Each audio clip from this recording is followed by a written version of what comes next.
కీలకమైన ఆపరేషన్లు చేపట్టే ఎన్డీఆర్ఎఫ్ సిబ్బందికి 40% ప్రమాద భత్యాన్ని కేంద్రం చెల్లించనుంది. మణిరంగు పర్వతాన్ని అధిరోహించిన ఎన్డీఆర్ఎఫ్ బృందాన్ని స్వాగతించిన కేంద్ర హోంమంత్రి అమిత్ షా సిబ్బందికి ప్రమాద భత్యం ఇచ్చేందుకు కేంద్రం ఆమోదం తెలిపిందని వెల్లడించారు.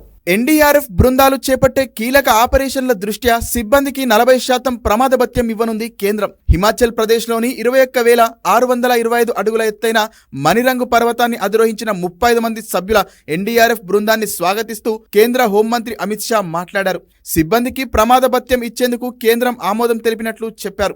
ఎన్డీఆర్ఎఫ్ సిబ్బంది దీర్ఘకాలిక డిమాండ్ను కేంద్రం ఆమోదించింది. ప్రమాద భత్యం చెల్లించాలన్న కేంద్ర నిర్ణయంతో దళానికి చెందిన 16,000 మంది సిబ్బందికి లబ్ధి చేకూరనుందన్నారు. కేంద్ర సాయుధ బలగాలతో పాటు ఎన్డీఆర్ఎఫ్ వంటి సంస్థల్లో క్రీడల సంస్కృతిని తీసుకురావాలని కేంద్రం నిర్ణయించిందన్నారు అమిత్ షా. ఈ బలగాల నుంచి కనీసం ఒక బృందం తప్పనిసరిగా జాతీయ, అంతర్జాతీయ టోర్నమెంట్లలో పాల్గొనాలని, ఇందుకోసం ఐబీ డైరెక్టర్లు నేతృత్వంలోని కమిటీ రోడ్ మ్యాప్ సిద్ధం చేసిందని చెప్పారు అమిత్ షా.